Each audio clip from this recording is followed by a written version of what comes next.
Welcome, everybody, to the big episode 52 of the Risk Cheese Radio podcast. We have made it to 1 year's worth of episodes in your home for horological hot takes, taboo topics, and often unpopular watch opinions. I am your co-host, Brodinky, and with me, as always, is my co-host, Schmitty. Schmidt, can you believe we made it? I really can't. I really cannot. And I'm shocked. I know we were touching base on this before we started recording, but I'm super excited. I'm glad that we've had listenership for this long. I'm glad that we've had people that have been active and responded to us for this long. It's been truly a blessing. So 52 episodes. Amazing. So in shock still. Yeah, it's been a ton of fun. It's definitely been some work. I gotta say, podcasting is work. It's 100%. bit of a struggle at times when you have real life going on, but it's always nice to come back every week and sort of just, let it rip and talk about whatever came out that week or what's been on your mind as far as just the general landscape or whatever goes. I think we always kind of thank our listenership, but we'll do it again. Thanks everybody for hanging out with us this long. Again, it's been a blast. I don't think either of us knew it would last even this long. And how can you? I talked about it with Everett and Andrew on 40 and 20, and they're on multiple years now. And Yeah. and they said the same thing. They're like, we just tried not to miss a week, and here we are, like 200 episodes in. And I was like, yeah, it's what you kind of got to do. You kind of just got to hold yourself to that standard of we're not trying to miss. And even if we're going to, we have to just try to make it up in some way. And I think it kind of just keeps you honest, and it keeps you on track. And I guess it keeps you coming back every week. It's something to strive for. Oh, for sure. For sure. And you and I have said this before. I mean, we knew that this starting out that was going to be our expectation. And I know I've been the biggest hurdle for this because of all my travel and things that I've done for work, but we've been able to make it work. So thank you to you as well, my friend. You've been extremely flexible and with my schedule and last minute changes to everything. So thank you to our listeners and thank you to you. Yeah. So, we don't have anything incredibly special for this episode planned. We figured we would just keep it business as usual. Didn't want to create any awkward buzz or anything for it. So we're just going to do our usual thing and have some fun tonight. How are things going by you there, kid? Everything's good, man. Like I said, every week is a new week closer to when the baby's going to be here. So it's a last minute final push and scramble. I'm done officially traveling big trips for work. So Nice. I might go places here and there for 1-2 days max, but nothing crazy. That'll be a multi-week or multi-day trip. So I'm thankful for that. And I'm ready. Time to kick it in full gear to be new dad again. So Oh, yeah. it's gonna be exciting for sure. What about you, my friend? Things are pretty good. Like I said, I'm on kind of the downhill slope as far as busy season goes. It's kind of like it's almost like landing an airplane. You know how every time you go down, you pop back up just a little bit. It's kind of the same thing. Every time I think I'm out of the water, it's like, oh, here comes another little kind of busy week. We got a couple of things going on. This person Yeah. needs this. So I'm trying to get into the sort of relaxation groove, but it's not quite working. But I had a pretty cool week. I went to a Real Men Wear Pink event last night. Actually, it was sort of a thank you from the guy who I guess manages New York City and Long Island, and he had it. It was cool. It was at a local steakhouse, and No they way. did finger food, scotch tasting, wine tasting. So kind of indulged with the other pink bros. It was funny because you get kind of into talking with them, and they all kind of share their piece about what they do. One of the guys I actually went to high school with, and he's a real estate agent, and so he has a huge network that way. And these other guys, this guy's with TD, and this person's with uh he's a government agent. So like they all have these big networks, and they're like, so Yeah. what did you? I'm like, I have to I do explain memes on the internet. I had to explain what a meme account is first. Like a Oh lot of my these guys are gosh. 40, 50, 60. And Yeah, I'm yeah, like, yeah. So let me explain to you how this works. There's I these do. funny pictures, the captions. You may have seen them, So it was pretty hysterical in that, right? And then I have to explain that it kind of, that was where it started. Then it transitioned to this type of thing, and now that I've a bit of a household name, I get, I've been fortunate enough to have things donated to me, and people have been very kind and very generous, and I've managed to get this thing going, and it's been kind of just snowballed out of control, but all in the best way possible. And so it was fun kind of explaining that, and also just like feeling the feeling the judgment, I guess. The dagger eyes are like, what is this dude doing here? Like, I don't get it. Yeah, but at the same time, like, you guys, you're all out wheeling and dealing. Like, I'm just a guy with a phone. Like, that's what Yeah. A little so bit, it's some low key jealousy, that's for sure. A little bit, It's gotta be. It's gotta be. yeah. But so anyway, so I did wear I wore my Grand Seiko with the pink straps so I could have that. I took a wrist shot in front of the real men where pink sign.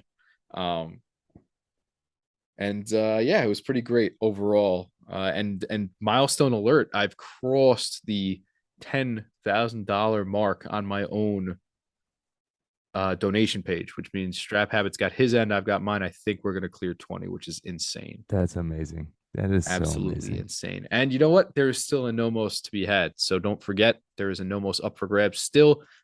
Donations trickling in little by little. I think Strap Habit has like a couple random straps left. I don't think he has many. So if you're looking for those, Yeah. there. I think he said today on his post a few hours ago, 21 and 22 are still available. Okay. So if you Yeah, got but bigger lugs, it's gotta be limited. Super, super, super yeah, limited. he So told me it was. So get them while you can. If a lot of people are getting their second one, which is, I know you did, but yeah, a yeah, lot of I people did. are like, oh, I'm getting my second one. I'm like, no pressure on my end, but thank you. Yeah, exactly. Yeah, so that's kind of neat. But again, if you're looking for the Nomos, I know even some people, again, $10 is just fine. I don't judge. I'm not looking for numbers. I'm just happy to have you. You know. Speaking of Nomos, I guess that's a perfect transition. We have a ton of new releases, and I guess it's weeks leading up to these sort of big fairs or big weekends. I think a lot of people drop stuff so that there'll be conversation pieces in Yeah. addition to what's going on. Like I Yeah, it remember, seems to be the trend. Yeah, for obviously the sure. Moon Swatch came out week before Watches and Wonders. Total troll move, by the way. Yeah, But it was it was 100% intentional. 100% I mean, intentional. it was the And talk of and Watches and nobody Wonders, and it and wasn't there. nobody could talk about Watches and Wonders. It was all about the moon swatch. It was Moon Swatch, and what the hell did Rolex put out? Right? Yeah. Yeah. So Left-handed GMT. that And it's was like, it. It was those two things. That was the talk of the town at that point. But so I think people sort of taken that and ran with it and said, maybe we should get our stuff out this week and see if we can make some noise. yeah, for sure. I'm not gonna say I did that, cutting off the Movember Bros by getting it in October, but Hey, just kidding. there's two different causes for two Oh, different for sure, reasons. for sure. So anyways, transitioning Nomos, Nomos dropped a Neomatique that they previously made in 42 millimeters. It is now down to 37 millimeters. Sweet spot, baby. Not only does Sweet it spot. come, you're right, and not only does it come in that sick blue, but also a green now that they call petrol green, I believe. Yes. It's almost like an off-color British racing green. It's like the traditional petrol colors, like a bluish green variant. It's funny. I guess that makes sense because it reminds me, it's very like Jaguar, Yeah, yeah, yeah, and I exactly. guess that makes total Exactly. sense. But these are, I loved it in 42. I didn't know if it would be ideal for me in 42, especially because, as you mentioned, the lugs do get rather lengthy on these. Yeah. And But you can just tell by the press photos. The yes, lugs are yes. pretty long. But in So 37, oof. I it's even DM'd them. I said, you guys are playing fire with me right now, man. I might have to get one of I these. know they're it's a force to be reckoned with for sure. Yeah, and I don't know, what do you call the finish on the small seconds sub dial there? So it's a radial finish. It So is, it almost looks like the grooves of a record.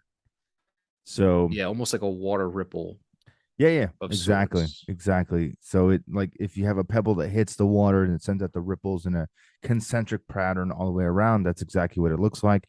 But I think probably more people can envision grooves in a record. Yeah. That is exactly what it is. A lot of brands have done this in the past. It's a very beautiful design, and it's a cool way to distinguish the sub dial visually Yes. from the sun brushing of the rest of the dials, which I think are great.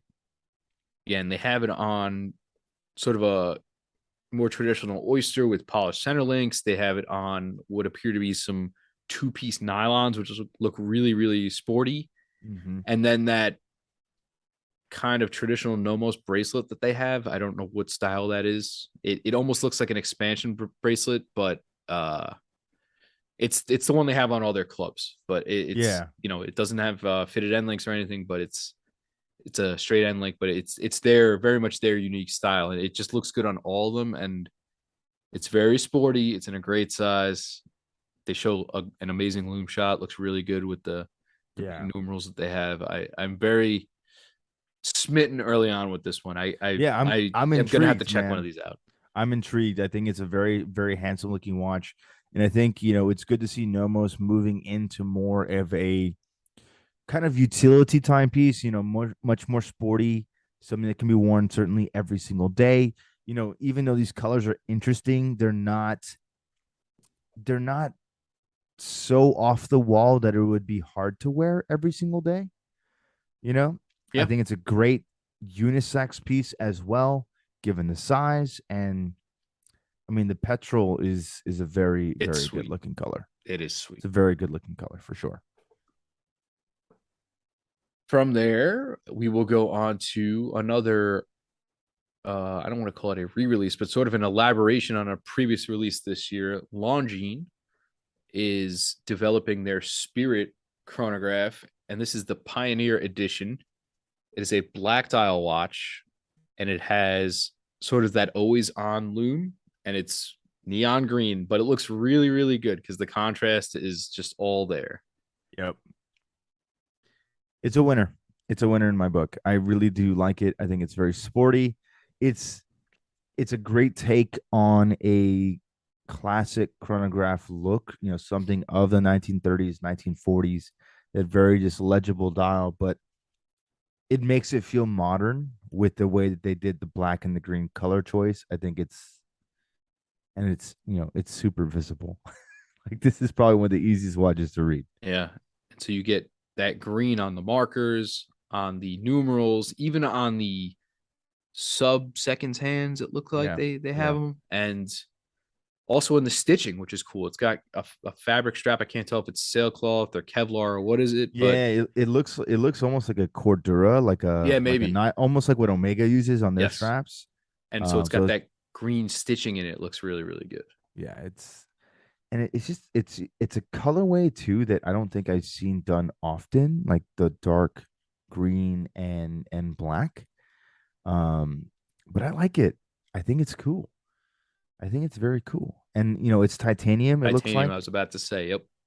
So I mean, it's going to be super lightweight, even though it's got a little bit thicker of a case, because this is according to the website, it's 16 and a half millimeters. So it's not a thin timepiece by any means, but Uh-huh. it's a modular chronograph, I'm sure. It's got some stuff going on inside of it. So that would explain the thickness. Um, but the other thing too that's great about this is there are other strap options as well on the Longines website that you can kind of interchange. And even on some of the colors, I would have never thought to put this on. It looks fantastic. Like there's like a matte blue calfskin that they have, and it looks so good on this watch, even though it's like a color that I would have never put on it originally. It looks good. And it does have a chronometer certified movement, which is pretty cool. Yes, it is COSC tested. Yeah. So 42 mils, kind of a standard chronograph size, even though it's a bit of a thick boy. But I think that's sort of their thing. Even like the Avigation, the Big Eye, they're all a little bit thick, even though I know I'm pretty sure that's a 7750, I think. Um, but yeah, a lot of these chronographs have thicker cases on them. It's just sort of Exactly. sort of what happens. But that's why we're always so impressed when we get a thinner chronograph. Like right when you Yeah. get like an El Primero or something, it's more of a marvel and the fact that they can pack that into a thin case. For sure, for sure. And again, keep in mind this isn't automatic, so it's going to have to naturally be thicker, given the proportions of the movement. Like you said, it's probably some variation of a 7750. It has a different orientation for the subdials, so it's going to be some type of one of those variants because it has the 3, 6, and 9 subdials as opposed to the 6, 9, and 12 subdial indication. But you know, all kind of similar in their design. And from there, I think we can jump to another chronograph that came out, and I think both of us really enjoyed this one, especially because once again we dabble in the affordable because who doesn't? It's fun, right? This is the Timex Q chronograph, and this one is unapologetically Timex Q, Oh yeah. giant Q at the 12 o'clock index. And uh, this got a lot of buzz. This watch got a lot of buzz. And for good reason. It's just a cool looking watch. I think from Timex, for what, $200 US. This is a funky watch. It's a cool one. I love the case profile of it. I love the vintage styling of it. And I just think it's a watch that's meant to be fun. It's obviously evocative of other high-end brand watches, yes, Rolex Daytona, Zenith El Primeros, Omega Speedmasters. It's got a lot of that in its vein in design, but it's cool. How could you not like it for $200? yeah, for $200 doesn't get you a lot these days, but you do get that cool kind of funky bracelet that it comes on. You Yeah, get this sort of the Neo Timex Q look where you have the like hooded lug system. exactly. And yeah, it's going to be a quartz watch, but you make peace with that when you buy it. You know you're buying something inexpensive and fun. It has the look of all of the, like you said, vintage chronos that everybody loves. Now, I would like to take a second because this chrono second hand is kind of interesting, right? It's almost like a lollipop, but the lollipop is in the middle, and Yes, it's what I like to when I look at it. I think martini, like I'm thinking martini olive with the toothpick going through it situation. 100% agree with you. Yeah, so That's I such guess a I'm that's coining such that a great name for it because I don't think anybody's called it that before. because I don't know if you call this a lollipop. A lollipop is a lollipop at the end, right? There's not a Exactly. stick going Yeah. through it.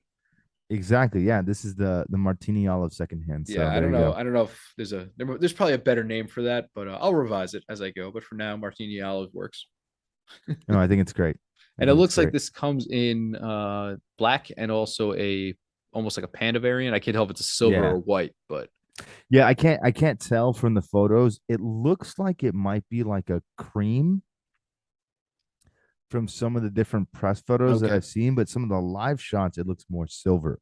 So I really can't tell. But yeah. So looks like you have your choices of straps, bracelets, all that good stuff. And I think the you know, strap for me is a winner on this one. It just, I don't know, makes it feel more dressy. I like it. It's more sporty too. And it kind of reminds me, of some of those old like 70s like Movado chronos and yes, yes, you know, absolutely. those with those funky cases and like that's just kind of what it looks like to me. I think it's, you know, I have to give a lot of credit and love to Timex because they have come so far into producing things that make watch collectors want to buy them. Yes, even high end collectors. Exactly. I mean, I remember when Timex was a joke. It was like the watch your grandfather wore, and he had an easy write or easy reader, right? Because it was so legible, right? And it's like now, not only can they be functional in that type of design language, right? Where it's something that's easy to read, very, very affordable. You can get it at Walmart or Target or whatever, but they have an entirely separate sect of their brand that is just constantly producing bangers of watches that are great for the savvy watch collector to have. And I I think it's think the awesome. I think the QGMTs are still sold out. I mean, I wouldn't doubt it. I wouldn't doubt it. I know who Dinky did a write up for him. Now, what I'm wondering is I didn't look at the lug widths on all of these, but if I could throw the Tropic from the other Q on this, I think I'm winning. Oh yeah, for sure.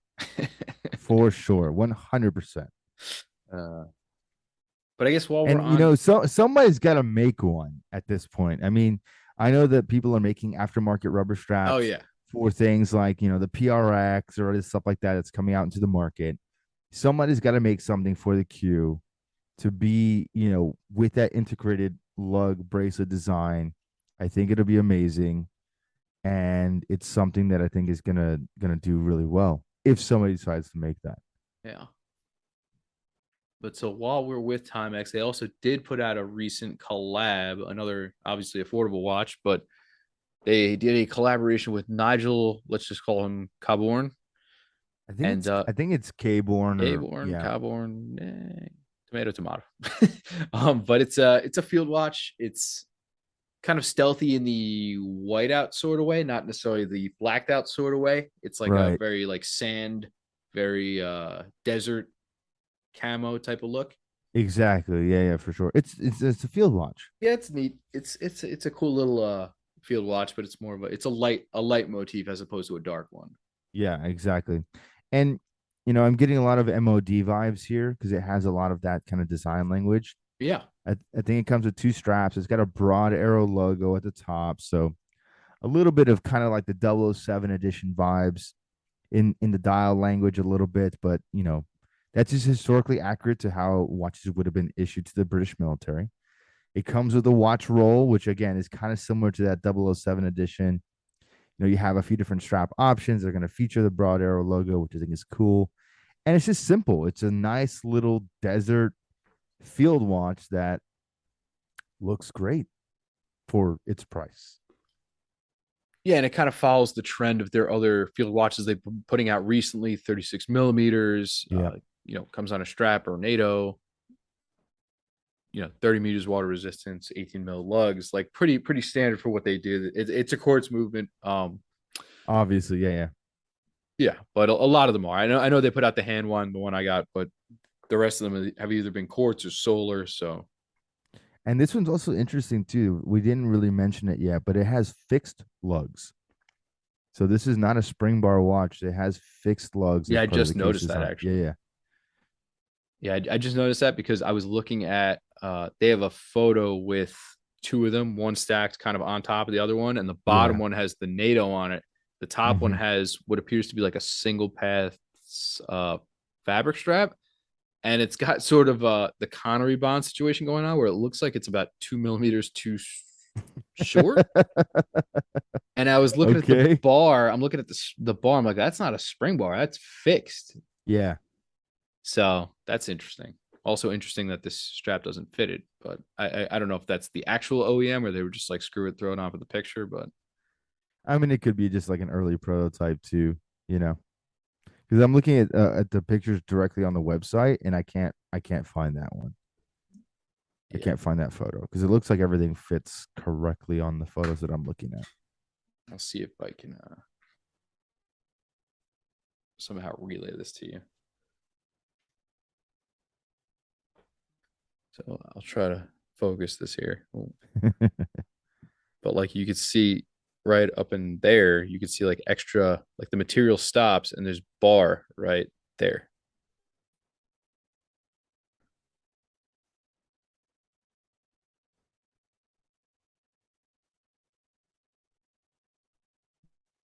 I'll see if I can send it to you. Okay.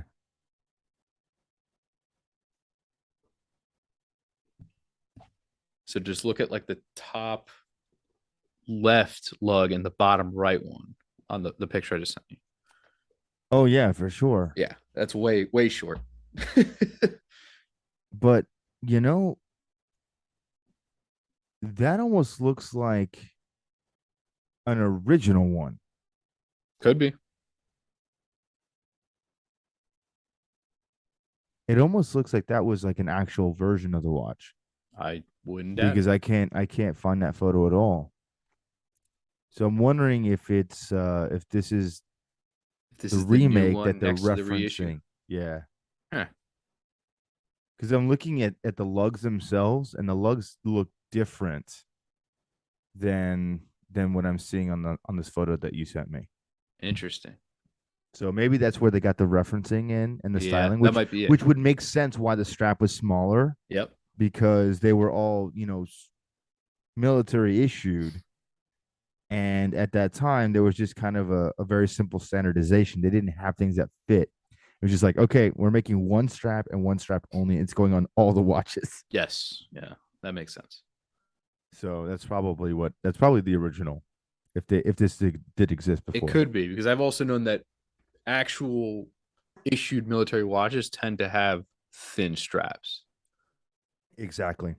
right? Like even I think the 34 millimeter marathons have like a 16 millimeter strap on them. Yes. Yeah, that was standard military regulation was So 16 millimeter. yeah. Because if you think about it that way, if you remember the Bull of a Mill ships, it's on 16 too. Oh yes. Yeah, you're right. You know what I mean? Yep. You are 100% right. So I wouldn't doubt if that was kind of like the original, and you know, here we go. Yeah, kind of a complete shift of gears here. We'll go over to Breitling. Breitling put out a new Endurance Pro, sort of a collab with Ironman, Yep.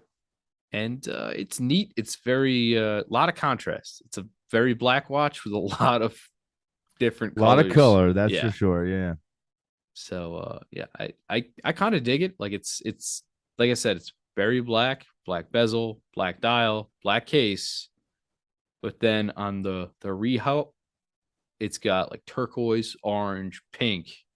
It's got a bright orange strap that's got it doesn't have the Breitling carved into it. It's got Iron Man carved into it. Yeah. And then it has the Iron Man logo in the 6 o'clock sub dial. That's also pretty colorful. And the Chrono Seconds hand is actually teal. So, Yeah, I mean, it looks cool. I mean, this watch for me, you know, is not a watch for me personally. I think it's very cool in celebration of what it represents, you know, a very important sporting competition, and certainly a very difficult one where some of the world's best athletes get to compete. It's, you know, not a watch for everybody, but it's also the Ironman competition is not a watch is not for everybody, you know what I mean? no. So, it's very cool that it represents this, and I know quite a few people that own this type of watch, the endurance, and it's their workout watch. You know, it's a cycling watch, it's a track and field timepiece, it's super lightweight, it's quartz, but it's designed to be those things. Yeah, I mean, especially if you're going to be doing an Ironman, it's 70.3. Imagine having that sticker. Everybody's got like the 26 or the 13. 70.3 is like the alpha bumper sticker. Yeah, exactly. But so I guess if you're going to do all that, right, you definitely need to be able to take a beating, take some shock, right? Especially for a chronograph, because chronographs have a lot of moving parts, a lot of small parts. And if it's going to take that bit of a beating, quartz makes a lot of sense. 100%. And some people might 100%. say, 3,500 for a quartz watch. I don't know, but this is also a thermocompensated super quartz movement. So Yeah. we've talked about thermocompensation before on here and how it relates to accuracy and how a chronograph might function.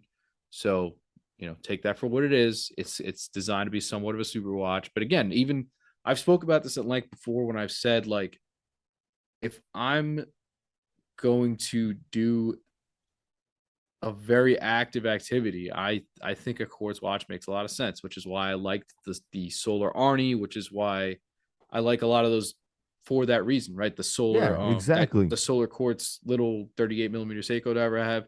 If I'm gonna take it and bang it against the rocks, swimming at the beach, like why not have a quartz watch? It makes a ton of sense. 100%. So 100%. I mean, how many of us wear G Shocks? We don't want to wear our nice watches out. I mean, it's a completely practical thing to do. Having something that's like this that can be unique for this type of job, this type of activity. Again, it's not for everybody. It's not designed to be for everybody, but it's designed to celebrate athletes who have trained an insurmountable amount of time to be able to compete in this type of competition. They deserve to have something cool that's different from what everybody else can get. yeah, agree. In a completely different package, this one is going to be trouble. This is the Grand Seiko. It's an Aussie limited edition SBGJ 269. By the way, somebody DM'd us today and thanked us for slowly and clearly reading the reference numbers Oh, recently. good, Yeah, nice, very it's good. not the same guy who asked us to slow down, but he said that, and I said, well, somebody else told us they couldn't understand us, so we try to be cognizant of that. We're the watch part of the people, all right. So Yeah, we're trying to be here for you guys. yeah. So it's an Aussie LE Grand Seiko. I'm just gonna tell you now, I need one of these for next year. Next Yeah, October, I need one of these. It doesn't have to be the exact one, but I need a pink. It looks like it's got sort of like the pink Kirizuri pattern on it. I yeah, need. I need. Okay. I know it's a limited edition. It doesn't have to be this one. Change the GMT hand, take away the red text or whatever. Fine. It doesn't have to be this one, but I need this. yeah. I mean, this would literally be the perfect donation launch for next year, if it's possible. Yeah. If Who it's knows? possible, Who knows? But And again, this might be just a big pipe dream for both you and I. But also it's kind of you spiritually created into a timepiece.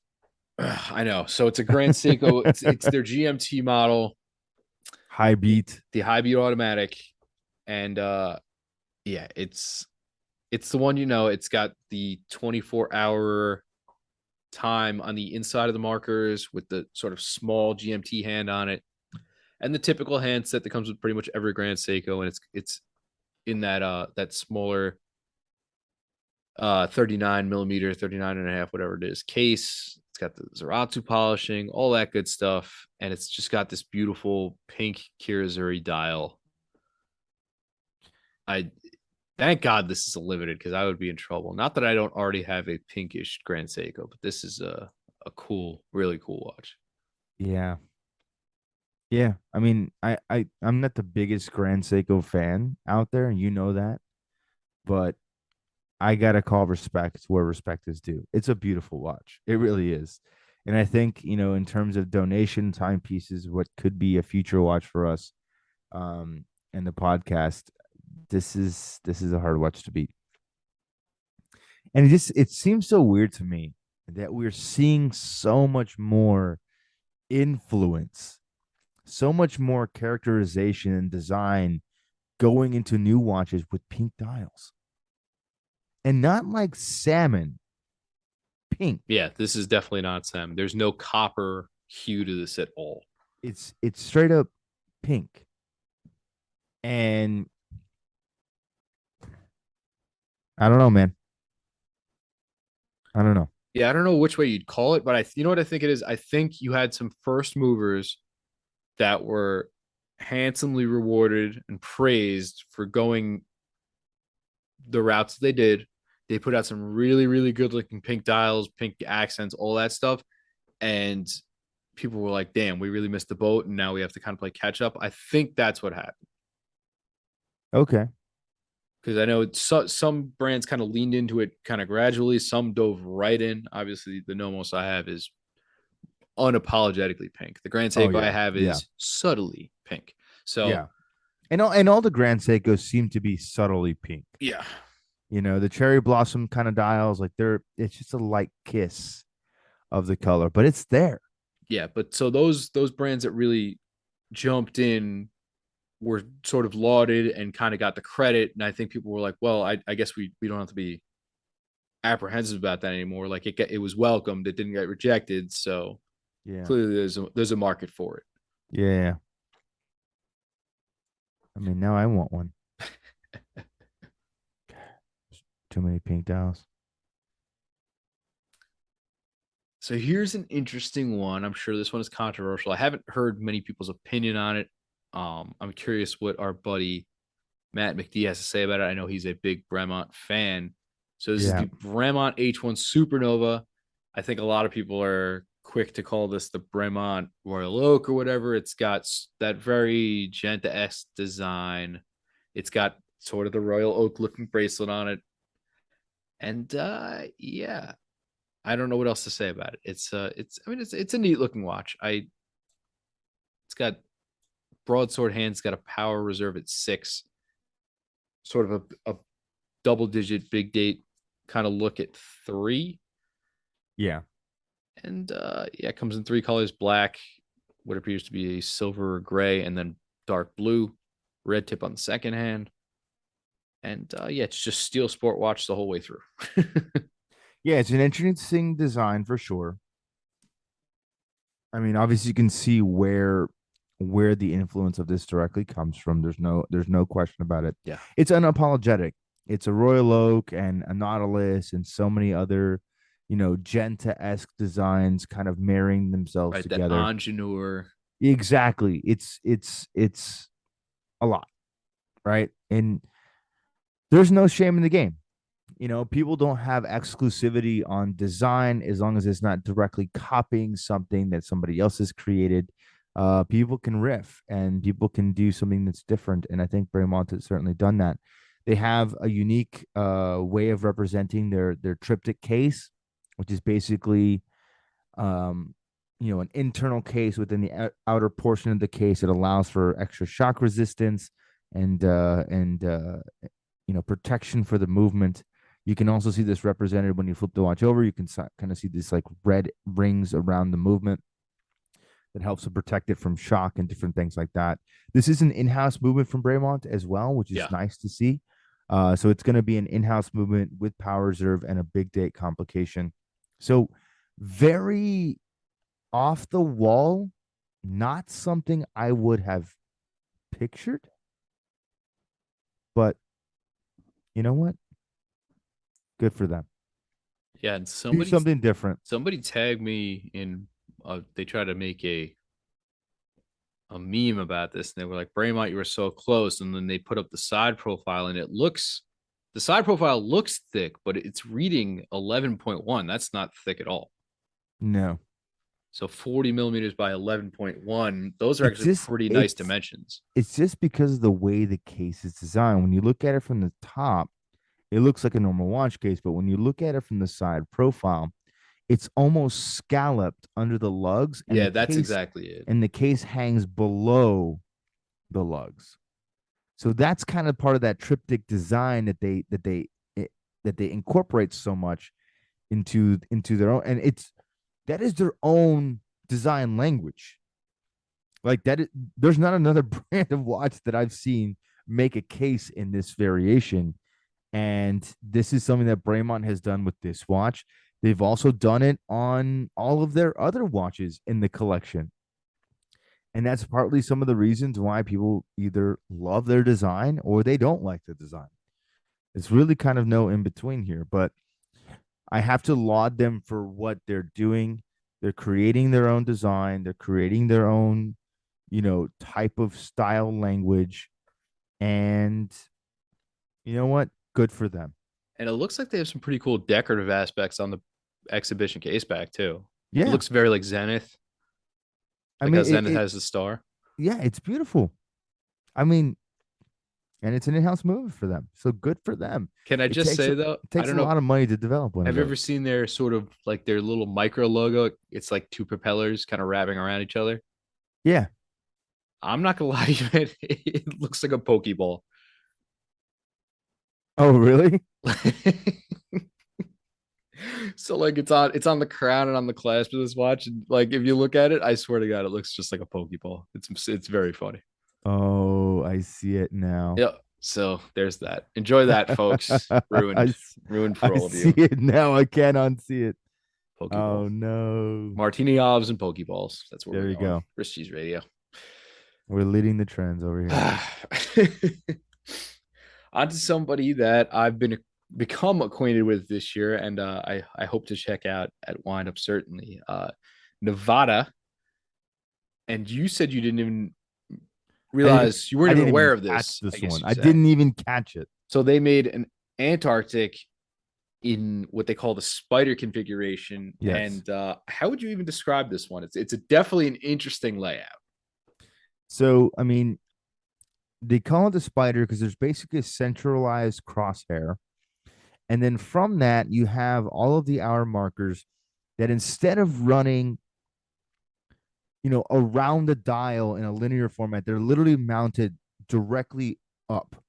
So they're all completely vertical. Right. They're all oriented vertically. They're not pointing towards the middle of the dial. Exactly. Yeah. And then from there, you have connection points from the center of the dial that meet each one of these vertical hour markers. And so it looks like a spider. Like It does. it's a very interesting design language. I've never seen anything like it. I know Nevada did this in the past, and it was certainly a very polarizing design back then. It still is today for sure. But these new ones, holy crap! When I saw this, I was immediately taken. Yeah, and I This guess is I a guess beautiful these are dial. a collab with some kind of a French retailer. I guess Yeah, it's it's Okarat. I don't yeah, know. Okarat or Okarat. I'm not exactly sure what that is. Like I said, I mean, you just told me about this today. I'm like looking it up, and I'm like, whoa, I yeah, didn't even know it existed, and now I feel stupid because I love it. Yeah, so this has all the kind of typical Nevada, Antarctic, super Antarctic design language to it. And I'm sure you can get this. I know it's on a beads of rice here. I'm sure you can get it on any strap because that's kind of how they roll, and they have those Yep. that force in their connection, which is really cool. They made this one in a silver dial with a cream lumen. I guess it must have just kicked ass because they're doubling down on it, and with good reason. This looks great. I'm seeing two different shades of blue. One seems kind of more like a, I don't know, like a cerulean, and then another one is a very light blue. But it's pretty Oh, cool. There's no index at 12, 6, or 9. it's so weird. Yeah, but it all works. Like, and then it has the Yeah. Nevada Antarctic at 9, and it has their own sort of version of a Cyclops at 3 with a date. Definitely just funk, straight up funky watch, But but I just love it. cool, very cool. I love it. I love it so much. If I could get my hands on one of these. I mean, I loved the original Spider when it came out, like the vintage with the silver dial that they Yeah, did. But I felt like, the dial itself being silver and matching the rest of the case monochromatically, it made it wear maybe a little bit larger. yeah. Because this Also, is it's still very what, like sterile. 37 or something like I that, think size so. wise. Yeah. So these dials, which are it's almost like a fume pattern, Yep. but it has so much more character to it than I think that kind of suggests. Um, I don't know. It just like you can perfectly see the dome, the dial. You can perfectly see the color transition. It's amazing. I'm not usually speechless when it comes to watches. But I really, really like this one. So the colors that they're officially calling these, bro, is the dark blue one is the Abyss, Okay. which I think is perfectly fitting. Yep. And then the other one is the Lagoon, which I also think is perfectly fitting. That's so funny because when I was just thinking the first one, I thought Lagoon. But I also said, oh, Seiko did Blue Lagoon. They wouldn't do that. Oh Joke's on yeah, me. it's the Spider Lagoon and Spider Abyss. Yeah, 38 mils, 11.5 thick. Not a bad Oh, package at all. such a great looking sport watch. Yeah, so I'm hoping to go check them out, and hopefully they'll have a bunch of those that wind up that I could just fondle the hell out of. Buy it for me, please. I'll pay you back. uh, so another brand that's been, I guess, dropping a fair amount of watches lately that's making sort of a run at it again is Benris, right? And Benris is bringing back a classic field watch Yep. that's famously worn in the movie Bullet, if you're familiar with that, by Steve Good old McQueen. Steve McQueen. Yep. Yep. Um, yeah. Now, interesting enough, the older field watches, as we know, are usually small, right? They're in the low 30s, usually mid 30s. This one they've sort of brought into the, I guess, newer age at 40 millimeters, 39 and Yeah. a half. Yeah. 39.5. So It this is a doesn't little bit more like appear. Ranger territory. Yeah. Yep. It doesn't appear from the comments people are too thrilled about that. Yeah. I mean, what are you gonna do? Yeah, but it comes on kind of a neat. It's almost like a racing strap with red stitching to match the red tip on the seconds hand, and it's got all the kind of classic field watch tropes about it. Yeah. but not in a bad way. I like it. Attractive package. Curious to see how it wears because again, it's 40 and field watches kind of notoriously wear a little bit long. But definitely got to try it on before you can make that judgment. Yeah. I mean, from the photos, it looks nice. Like it looks like a good size, and for most people, maybe 36 is too small, but I don't know. We'll have to see this watch in person. I mean, I wouldn't be surprised if they're at wind up too, right? I think they are actually. So Because aren't that they aren't they technically based in NYC? yeah, I think I saw them on the roster, and I would also like to check out the that Sea Lord if they got it. Yeah. Yeah, Because and I think this watch specifically, um, this might be better than like a Ranger if you're looking for that type of field watchy vibe. certainly cheaper. Certainly cheaper, that's for sure. But this is a nice alternative to that.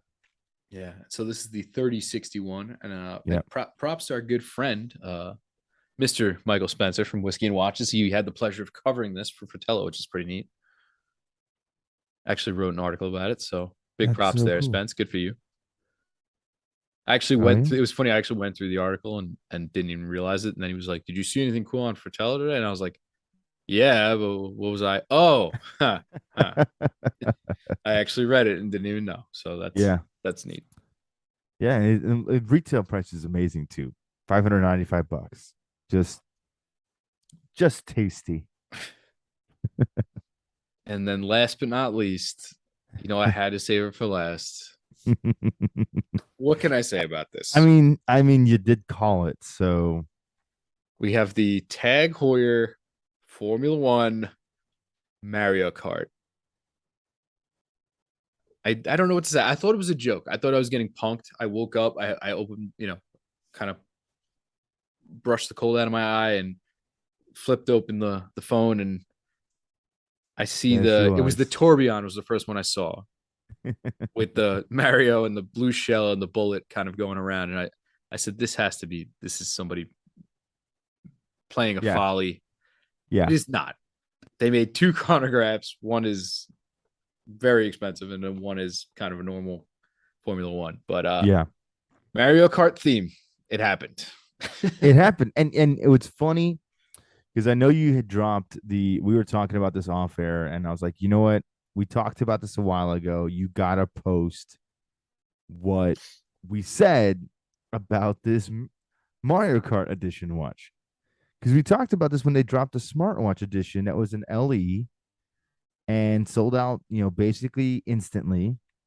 Everyone wanted it, and then it was gone. And then you you had brought up the point. I was like, well, if you were really gonna do a racing watch, is like you have such a history with racing, why not do a Mario Kart, Formula One, or some type of racing chronograph? Because that would at least make sense. It's different than a smartwatch. Yeah, and And sure enough, almost a year. almost a year from when we said that, I think it's just about a year next month. Yeah, We have one. And we don't just have one, we have two. One automatic Formula One and one automatic Formula One Tourbillon. I I'm in shock. it's just too funny. I can't believe it happened. I just can't. You have to give yourself a little bit of credit, bro. Maybe you have more influence in the watch industry than you think. But We're getting more you know we're what else getting is more funny? pink dial watches. We're getting some Mario Kart watches. You know what I else don't is know. funny is that when I say that initially, and you get there's always just people who love to throw the 2 cents in. Will never happen. What are you thinking? You're a jerk. Then I'm like, I can't believe they actually did this. They're like, it was obvious. Sure. All right. Whatever. Both sides of the coin. Go nuts. You know. Oh, And this is right on the cuffs of the the teaser announcement for the Mario movie, which is yeah. also kind of funny too. Yeah. Mario's kind of hyped right now. which is so weird. I know it's so weird. And again, I saw the teaser where it showed like the depiction of the dates, this like spinning around, and I was like 13. I was like, 13 what? What's on the 13th? We're getting a Mario Kart watch. And then dude, and you saw the strap, right? Yeah, it's definitely Bowser influenced. It's got like the Bowser shell scales. I'm Yeah, like, what is going on? The king of the Koopa Troopas. yeah. But I don't know. A lot of people So hate them. I funny. don't think they're bad looking. I think they're kind of Look, again, this is gonna be one of those watches that everyone's gonna dunk on because it's so silly and dumb. But 10 years from now, everyone's gonna be asking, hey man, you remember when we had that Mario Kart edition? Everyone thought it was stupid. You know, I this is one of those watches I could just foresee becoming very collectible because of the character it is. It's almost like, a Mickey Mouse watch, you know? Like when those came out, they probably were pretty silly too. And I don't know, maybe it's just me. I actually don't hate the watch. I don't I really think it's hate a it either. bold I don't th- I think it's a bold move. I don't know if I'm rushing out to buy one myself, but I could see where this would be a great conversation starter. I know for my generation, your generation, we grew up with Mario Kart. So like it's kind of a nostalgic thing as well. And you know what? Good for Tag. I don't think that this is the blockbuster design watch of the year in any way, but good for them for doing something different. And the actual cool little nugget here is on the Formula One, depending what date it is, it'll put up little things from the game. So it'll either put up a star, a banana, the bullet. Yep. So that's fun. Yeah, it's almost like, Mario's driving on the track and collecting them as, each day goes by. He hits the star box and gets the star. He hits the bomb box and hits the bomb. He gets a red shell. It's kind of that idea. And it's those are subtle things that people who grew up playing this game would recognize. Yeah. You know, to everybody else, it's just not a serious watch, and Right. I don't think that that's the point. I think it's quite literally the opposite of that. And here's the thing: they're gonna sell every single one of them. I mean, if people are gonna spend $250,000 on a Black Panther watch, why is Mario Kart any different? Who doesn't love Italian plumbers made by Japanese people? I mean, one of the most iconic characters in the world. And I mean, an absolute, I don't even know what to call it, movie, the original, the live action movie, but it it, Oh, it that did was have a couple so funny gangster. moments. It had a couple funny moments. It was so Mario is funny. always my favorite part. First name Mario, last name Mario, first name Luigi. Luigi? No, Luigi Mario. Oh Not like my Ozawa. gosh. Gotta love him. It's amazing. It's amazing. Yeah. So that caps the slew of new releases for this week. So many releases. So So many. many I releases. think we'll Oh my see god. probably more as the next week unfolds, and hopefully people brought some new heat, or will be bringing some to all the watch fairs coming up. So that'll be cool. Yeah. Yeah. Aside from that, I mean, I didn't want to make this too much of a memory lane type of episode, but I was looking back in our, I guess, catalog here, and I started at the beginning. And it's funny, I noticed a lot of the episodes kind of go in runs. So like our first three or four, a lot of it was like humble beginnings, talking about starting out, talking about, kind of how whether we got our feet under ourselves or how people kind of go about it or what the popular ways of things, progressing through the hobby are. The next three or four were a lot of like what we want to see, um like who we want to make new things and what we want to see for the next year, because that's sort of when we got into almost the new year. So we were talking about New Year watches and everything. Yeah. Yep. Things that need to go were popular kind of throughout. We always kind of like to touch on that stuff. That's always fun. I mean, I think that's everybody's kind of favorite thing. Is like what we don't want to see any more of, but also kind of like what we do, so you can always go back at it. Right. We talked a lot about like who we like as far as content creators go, and what we like to read and what we like to take in. That was cool stuff. Who we buy things from. That was a big thing as well. Sort of dispelling popular tropes is another big thing. Talk about quartz watches. We did the episode with Kelly. We were talking about sort of watches from a female perspective, and That was a great episode. that Still one of my was favorites to record. that was a good one. And I would like to get a couple more lady guests, I guess, if we're gonna do that. But I do have a couple in the stable, so that'll be good. I think we can definitely do that in the next however many years. Just kidding. I'll be happy if we get another one off here. So, yeah. Next, we definitely talked sort of tastes and funk, and I know I had the one where you weren't here, and I had Nate and Greg on. That was a good one. That was fun. We sort of a non-watch episode, but It was so weird to listen to that episode play back because I was like, I kept thinking about all the things that I would have said yeah, during the episode. And it was so weird to hear other people kind of echo either the same sentiments as me or something completely off the wall, but have just great points. And it was weird. It's such a like a transformative episode for me just because I was the fly on the wall in that episode. And it was cool. It was fun to listen to it.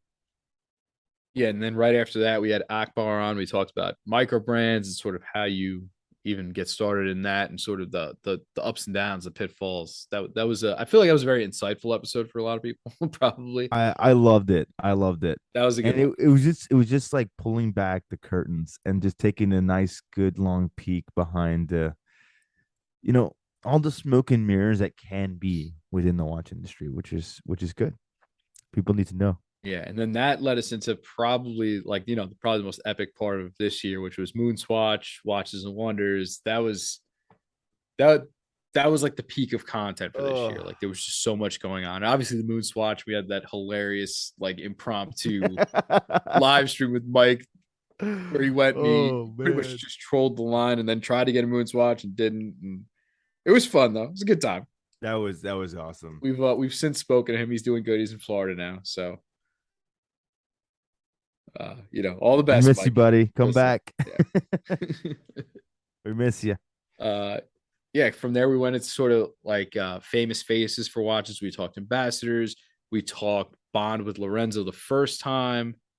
That was a fun episode. Obviously, we were talking, about the Connery sub and sort of how it doesn't exactly match up, and that wasn't really ever touched on much before. So I think that always And when you could bring something new like that, it and shows I, some value.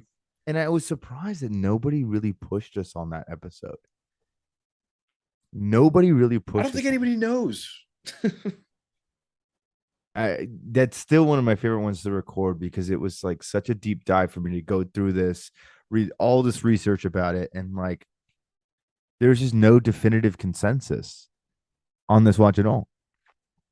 And if you're listening to this now and you haven't listened to that episode, go check it out because it's just like it's a unique perspective I don't think anybody's really talked about before. Not in the Bond community that I know of, and certainly not in the watch community. And I was expecting so much more flack. I really was. It's like everyone just kind of like accepted it. It's like, let's go. Huh. You know. Yeah, I mean, it could be one of those things where people don't know and they're just like, well, I'm not gonna throw my 2 cents in and make an ass out of myself. So Oh, I certainly did that. I'm like, we're going full tilt on this bad boy. after that, we did summer. I know we talked a lot of summer watches, sort of what the whole idea behind, what you look for in a summer watch, what we would pick for summer watches. I The had Mr. Jones craze. Yeah, Mr. Jones had his moment this year. Good for them. Good for that brand. I don't know if they'll ever listen to these episodes, but you know what, little independent micro brand in Europe. Good for you. I'm glad to see that your orders tripled within like a few month period. Yeah, we had some fun episodes in there. I had the Justin and Devin, the Restorian brothers, on. That was a fun episode I That had with was a good those episode. guys. Yeah. And he actually they get each other like goofy gift watches for their birthdays and stuff. They just like I think it's like under $50. One of them found that pigeon racing watch and gave it to the other one, which is hysterical. I can't believe like that was like our big joke was like this pigeon timer and he found it. So good for him. That was cool. Oh my god. Yeah. Could you imagine a few years after being friends, it's like you just have all these ridiculous watches you'll never own or use? Yeah. They're Yeah. just all But just again, hanging out in the watch box, you but know? hey, those are story pieces, right? That's like They are the story pieces, that's nobody's for got sure. those. After that, we had Tom. That's I think a lot of people really like that one. I know Oh yeah. Yeah. even the dude Brendan on Watch Cringe had his dad on it. His dad threw us a shout out for that one. He really liked that one, so that was cool. Always neat to hear when people you don't really know of or expect like tune in and you're like, oh, it's neat, right? But I think That everybody was liked that cool. one. It was very insightful. It was neat. It was you have somebody who is semi-famous, right? Like he's Yeah, and he's done so much yeah. work, and it's so much work in the background that you recognize him when he gets pointed out to you because you've seen his face before. You just didn't know why you've seen his face, you know? And you want to hear something And funny? I was listening to another podcast I listen to pretty regularly, and they were talking to a guy who was on TV in the I don't know 50s or 60s, and they're like, oh, it turns out after that he went on to teach stunt school. So like they mentioned he had one in Florida, and I was like, it's probably coincidence, but I hit Tom up and I was like, hey, did you happen to go to Kim Kahana's school? And he's like, yeah. And I was like, oh, no way. Like, I just listened to a podcast about this guy. Like, we were talking about like how are he you knew him. And I serious? was like, what the hell? Like, Jesus. It's yeah, it's as big of the world as it really is. It is such a small world too. isn't it? It's Right. amazing to me. And if you want to hear an interesting story, listen to that one. He was on with Adam Carolla, and this dude, he like stowed away from the Pacific Islands, and he was in the war. He was like a paratrooper. He got ordered to death by a firing squad en masse, got shot, didn't die. They just brought a bulldozer in and buried them all, mass grave style. He lived, got out. Like this dude has 9 lives. He survived a plane crash where like 30 other people on this plane died. Dude lived. Yeah, that's It's like those are the stories where I'm like, I lived an insignificant life. Like I don't first world problems are never so it's evident when I it's listen to it's like stuff the like that. guy is like he's like was it Unbreakable, right? Like Yeah, that that's exactly I what I mean was thinking of. he Bruce just Willis, cannot Unbreakable. die. Yeah, just don't put him near water. Yeah. But yeah, I was just like, and then 6 degrees of separation, Kevin Bacon style. I was like, It's this that's is so weird. this is So weird. unbelievable. Yeah, so that was cool, definitely cool. After that, we had a lot of vintage theme going on. I mean, I know I go through cycles where I go through kind of new watches, vintage watches, and I go back and forth and upside down, and you know, uh, cycle through and get the bug for one or the other. But I've definitely hit the vintage market harder than I ever have this year as far as like snooping out new models. So I think that was a big I think probably this podcast was big in enabling that, Yeah, for sure. unfortunately, or For sure. better or For worse. both of Yeah. us, for sure. After that, we got into a lot of sort of talking about classics, all timers. We did like Mount Rushmores and things like that.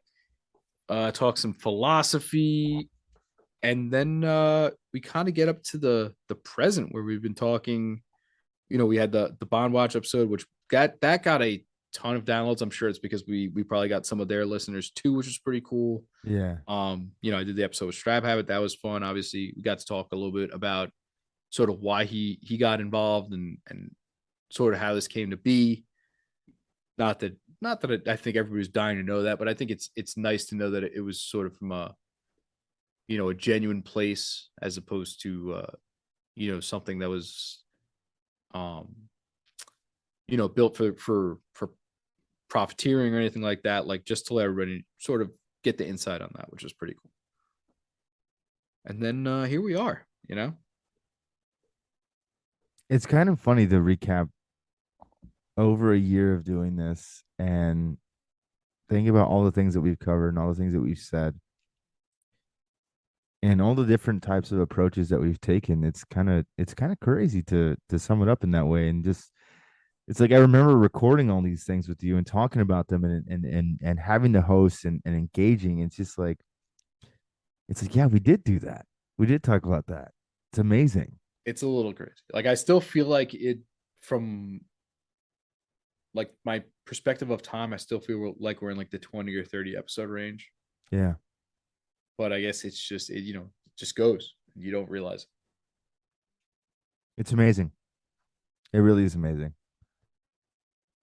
But yeah, I know we're running a little long here, but I am definitely looking forward to the week ahead. I know you will not be at wind up, unfortunately. I I will will not. be. Yeah. Yeah.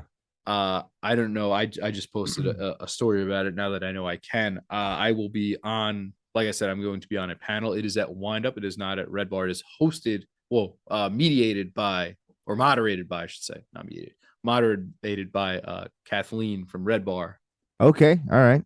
Yeah, it's me, Ben from Wrist Check, Blake from Worn and Wound, and another person I'm unfamiliar with, but there's one more person on there, and yeah, so pretty cool. We're gonna be on there, and they put out a little they're gonna put out at least a little advertisement about it, so that's neat. It's 1:30 on Friday afternoon, kind of Amazing. early in the day. I don't know if everybody's gonna be able to make it, but if you can, come say hi to your boy. I'll be up there, and I think she had mentioned it might be broadcasted somewhere, maybe YouTube or something, but I Or I don't have maybe all the I details. I think typically what they used to do in the past is they would do live stream, like That's Instagram probably what live. it is. That's probably Yeah. what it is. So I'll be up there. Yeah, we're gonna be talking just community. And this would be Eastern time, right? So it'll be 1:30 Eastern. Okay. Yes, Okay.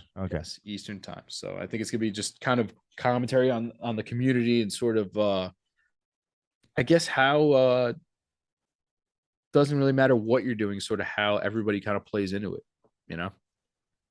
And I think that that's important.